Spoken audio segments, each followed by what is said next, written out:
Hey guys, Pitmaster. I'm here with the doc. And we already did this. We'll do it again. Okay. We're going to talk about a few things. Number one, the Bellator fights this weekend from Tokyo, Japan, where Rampage Jackson fought Fedor. They're both what, about 41? Somewhere around there. They're 41, 43. Yeah, Which is young to me. yeah. For a fighter, it's kind of the upper limit. It's the upper limit, but um, they both have kind of up and down careers of late. But both of them, a big thing about this fight, like I said, it was in Tokyo. Both of them are probably bigger stars in Tokyo than they are in the United States. Both of them made huge names in Pride, and I mean, I was with uh, Rampage in Japan a couple times. Once when he fought Chuck, and one other time, and just like um, going around with him like through the city, he was unfucking believable. The way he interacts with people, it was just hilarious. I mean, he's just a funny guy. He's a really funny guy. And he was huge there. They would stop him in the street and ask him to slap their face, because that was like some kind of custom that I think Antonio Inoki, was that his name? The guy that fought Muhammad Ali. Remember that famous wrestler? He's like a huge promoter now, and I guess it's a big deal for people to go up to him and ask him to slap them in the face. And they used to do that to Rampage. It's pretty fucking funny. And we both know that. I mean, we all know that. Not just we both, but we all know that Fedor was huge in Pride. He came to UFC. I don't know. Did he ever fight in the UFC? I think once, maybe, or no, maybe not at I all. don't think he ever did. Yeah, he probably never did. I remember them trying to negotiate with him a bunch of times. It never really worked out. So he never fought in the UFC. Yeah, I guess not. But he did fight in Pride. So anyway, they both were huge in Pride, and it was a great build up to the fight. I honestly thought Rampage was going to tag him. I thought because Fedor's been getting knocked out lately. So I thought he was going to rush in and get knocked out by Rampage, but it was the other way around. I mean, they both kind of went back and forth. Fedor looked a lot faster than he has lately. He was actually putting combinations together, and he didn't knock Rampage out with that overhand right he usually knocks people out with. He threw a straight right, and it kind of caught Rampage. It looked like it caught him somewhere on the cheek. He was like trying to defend it, but at first it looked like that really didn't really touch him. But when you watch it again, different angles and slow motion, it did tag him. And I can, with as hard as Fedor hits, I mean, I could see that happening. And they were nothing but respectful to each other, and it was a great show of sportsmanship, and I don't know. I like watching that fight. You Just did? What did you think about the ending? So Rampage went down on his stomach. He looked like he was still totally conscious yeah. and kind of shook his head. I don't know what that shaking your head is. It's not tapping. It's like, I'm done, I have no idea what's or he in. was upset with himself that he got hit like that. I don't know. Yeah, I have no But idea. anyway, the ref jumped in and The called it. ref stopped it, and he didn't argue with the ref, so I think he was okay with the ref stopping it. Have you ever seen Rampage? Does he get mad at people? No. He shows great sportsmanship, but have you seen him have a interaction with someone where he's just mad at them before a fight? I mean, they talk. They don't talk, but He was a really good pre-fight. He was really sharp at pre-fight smack talk and stuff. more of a joking type of way. He seemed like he seemed Not like the mean, Ali. not the mean kind. He didn't get no, and when he fought Chuck the first time, they were nothing but respectful to each other. You know, when the camera was on him, he'd be like, "I'm gonna kill him, I'm gonna kill him," and then when the camera was off, "Hey, what's up, Chuck? How you doing?" There was no animosity, and I've never seen him, with animosity towards anyone. But um, it was a great fight to watch. I think just because of the legends, and it was in Tokyo, and seeing that he was okay right after the fight, he went over and posed with Fedor in his camp for a picture. He like photobombed. So I think he was all right, and I don't know. I hope the best for him. I mean, whether he wants to fight again, go down to 1 or 205 or whatever, I wish the best for him. But he definitely got tagged in that fight. Yeah, you look like you put on a few pounds for this fight. You probably fought around 260. No, I thought he was like only 230 something. He looked bigger than that. He looked bigger than that for sure. He didn't look like his 205 self. No, he didn't. And no, and Fedor kind of made a weird um, statement after the fight. It was kind of alluding to him retiring, and I don't know if he retiring from. I don't know. Was he saying goodbye to Tokyo or just saying goodbye? He's not going to fight anymore. I couldn't really tell, but I think he was retiring, saying this is his last fight. Fedor? Yeah. Oh, he said since I think he wants to fight a couple more times. Since then? Yeah, I just saw that somewhere. Oh. That he wants to have a couple more fights before he's done. Yeah, he said something about that was it. He started in Tokyo. Now he finished on a good note in Tokyo, and he's done. So he must have got some good offers after that fight. It was a really cool. I've never seen him throw a straight right like that with a lot of speed. He like caught Rampage coming in and just caught him with a straight right, and it was like bang. He just fell right in his belly. So that's that for that, guys. But I don't know. I don't know if I want to see Rampage fight again. Um, if he cut the weight and he wants to fight again, I wouldn't be against it. But I don't know. I'm kind of up in the air. I don't want him to get hurt, but that's the second time I think Rampage has even been stopped with punches. 265 he weighed in at. Oh, he did. Yeah.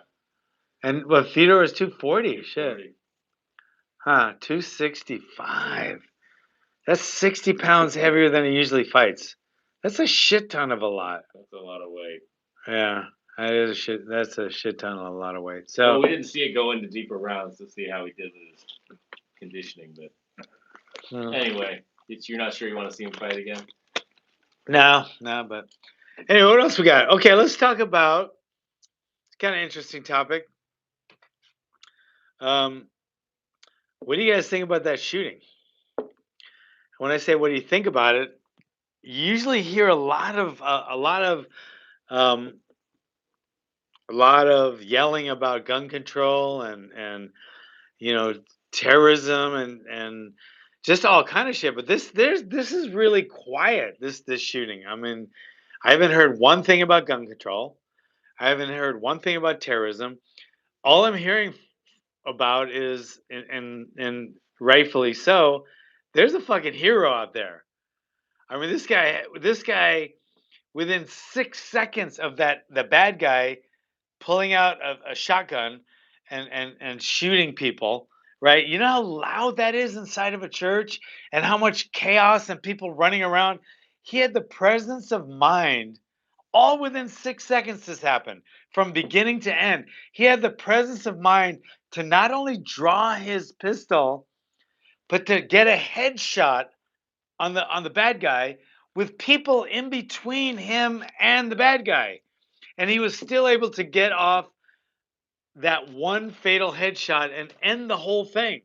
This guy probably would have just started killing people left and right, except there was like 6 people with guns. I'm sure someone would have shot him.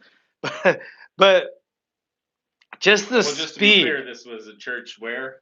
Yeah, in Texas. In Texas, there's more people. There in one church setting in Texas, I bet you there are more people that are legally armed than in a city in Los Angeles at any given time. A city of, I'll say, 3 million people. There was 200 people in that church, 240 people in that church, and I bet there were more legally armed people in that one church in Texas than there are in an entire city in Los Angeles. What does that tell you? I don't know why you bring a gun into a shoot up a church in Texas. That's what it tells me. Yeah, yeah. Why would you bring a gun into a church unless you want to die? You could do it in L.A. and probably you'd be fine. Nobody would have a gun there. But I mean, they're sure we're in Texas. So anyway, that's a little something we could talk about. You can remark in the comments what you think about that. I mean, just what are your thoughts on this? Is a little political, but not really. Kind of, we're It's a getting little edgy. political. It's sad that the shooting, you have to specify which shooting you're talking about. But yeah, I don't know what the answer is, but that was their answer in Texas. But unfortunately, two people did get killed. Right? Two people did get killed, but I would be willing to bet anything if that what was his name the hero Oh, I don't know. the hero if it wasn't for that hero, there'd probably be probably 10 times as many deaths. I mean, this guy from the first shot that the bad guy, right, shot till he was dead was 6 seconds. 6 seconds. This guy was like a hero. He was a calm and cool badass. His name was Jack Wilson. So he was part of a voluntary security team. Oh yeah. Jack Wilson is a hero. He's a badass. Jack Wilson is the new badass right now of fucking the USA. I'm telling you, man. A headshot like that, like with people in between him, a moving target, and he got him with one shot right to the head with that calmness and coolness under fire. And that's the calmness and coolness that a martial artist has to have in a hand attack, because it's the same thing. It's the same thing. The adrenaline with all the fine motor movements, they disappear. So it has to be trained over and over and over. This guy must have been so well trained that he was just calm and cool. It'd be like if someone attacked you in the street with your hands, right? Most guys just all of a sudden they panic and they just start flailing away. Where a trained, fighter, a trained martial artist, he'll keep his composure, and that's what was it? Jack Wilson. Jack Wilson. Jack He was Wilson a did. firearms instructor, it says too. Oh my God, he must have done that so many times. That just tells you guys you need to practice, drill, practice, drill, practice, drill all day long. It has to be embedded in your muscle memory. Well, especially you can practice and get good at things, whether it's riding a skateboard or performing surgery or whatever. But this is what you're talking about. The difference is the adrenaline dump of being in that situation. He just reacted. Yeah. Like to be able to react and to still perform that skill under a stressful situation is impressive. That's badass. That's a lot of training. That is a lot of training. Like if someone attacked me, right, in the street, I've been training so long and so repetitive, so many times, I would instinctively, I would react, right? Boom, I would know what to do. But if I had my gun, which I qualify with my gun, but if someone did that, I don't think I would have the wherewithal to to to pull my weapon out, right? Find the shooter, right, through a bunch of people, a moving target, and be able to do that.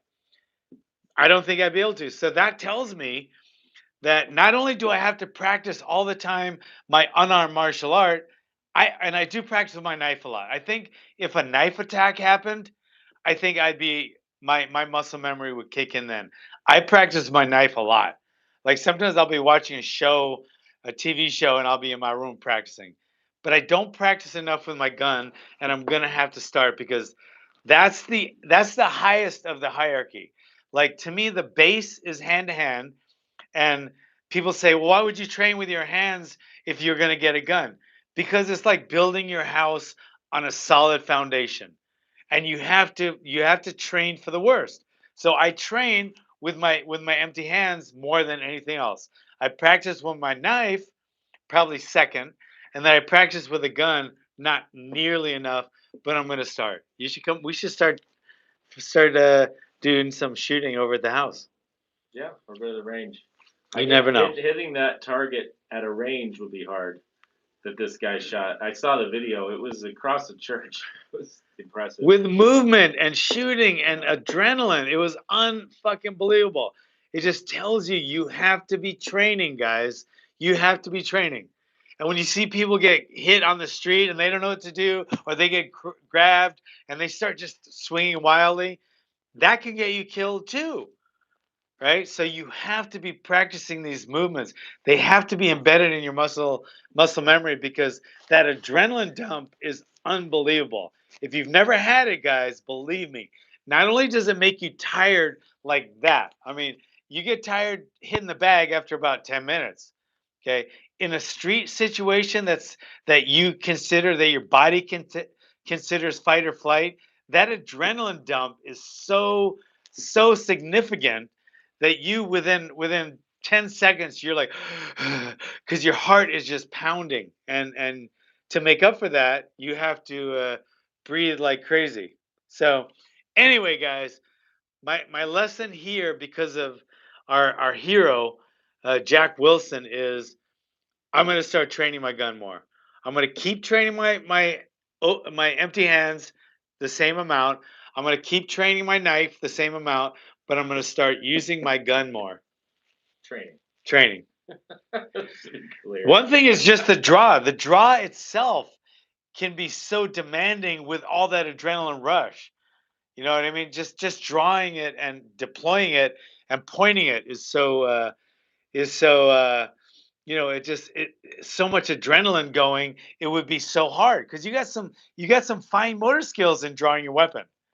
So just the fact that he drew it, boom, he's a hero. I mean, he's a stud.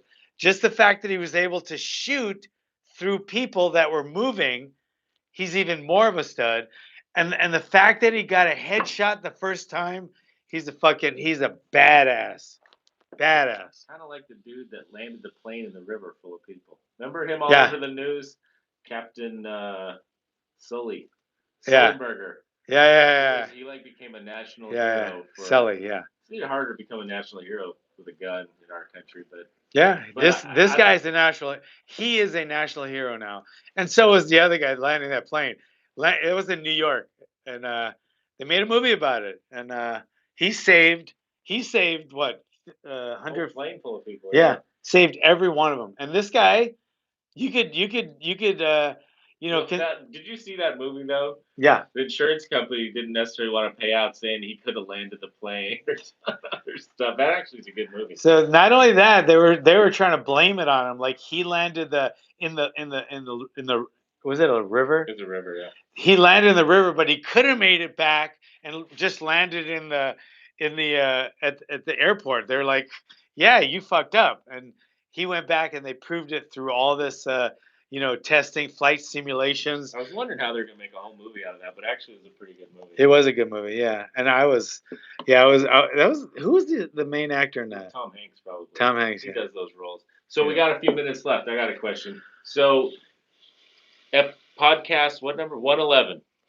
Well, I don't. What have we talked about for 111 podcasts? I don't know, but we got a new year. It's a new year. You know what we're gonna do this year? Some goals for the new year. Okay, I'm gonna give you one. He's an orthopedic surgeon, and I am an orthopedic patient. Are we gonna live cast your shoulder surgery? No, but we are gonna. I'm not having surgery, but it's getting so much better. It's unbelievable. But anyway, what we are gonna do is we're gonna talk about my therapy that I'm doing for it. Okay, I think we should do, even though it's gonna be, I bet you it's a lot better than it was a month ago.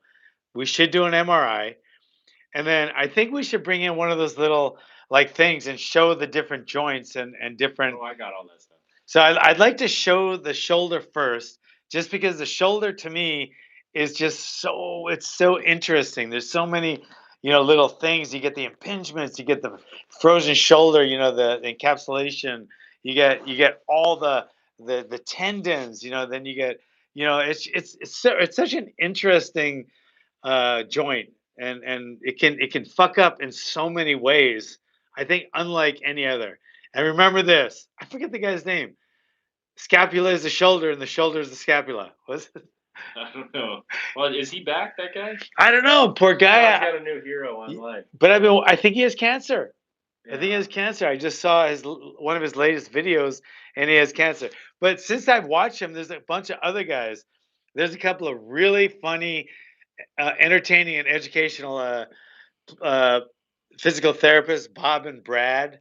And there's some guys that really put out some good content out there. I've been checking out, but um, I don't think I'll need surgery for this. But it's Well, we'll talk about it, but I see in my office, we see the younger patients with overuse. That's what I see a big portion of in my office with athletes that do the same sport all year round, whether they're throwing or playing basketball. And then we see the middle-aged guys that start to tear stuff that are very active. And then we have the older group that tears a rotator cuff. Pretty common, just degenerative tears, things that just happen, not necessarily from anything in particular. But we see all those in the office. And the shoulder, you're right, the shoulder can cause a lot of different problems. But people come in my office because they can't sleep, or they're in pain all the time, or they can't do what they want to do. I mean, those are the things that finally get people to come in. I think a lot of people live with certain levels of shoulder pain that they just tolerate. But once you can't sleep at night, or you can't do the things that you really enjoy doing, people end up in the office wanting to get fixed. So, yeah. yeah, there's a lot to talk about in the shoulder. Yeah, it was, and I've been super stubborn with it, and so I've been doing everything I shouldn't be doing, but I'm not going to not do it. And it's getting, it's been getting, it's gotten worse and better and worse and better, and so I think that'd be a great topic for you guys. And if you guys have anything you want to, if you have any medical thing, UFC thing, self defense thing, any kind of topic you want to hear about, let us know because we got the doc here and we got Pitmaster here, and we can cover a whole. I've never said this word in my Are you making podcast. up another word right now? No, this is a real word. This is the word. It's a whole plethora. Oh, plethora. That's a good word. That's a real word. We have a whole plethora of things that we can talk about because between the two of us, we've kind of been there, done that. So anyway, best podcast. Share us, like us, tell everybody about us, and we will see you next week. Till next time, John. Thanks. What's up? That was a good one, guys. All right, thanks for coming, guys, and please share this and like it and comment on it. And if there's anything you'd like to see in our next podcast, we will give you a shout out and we'll talk about what you want us to talk about.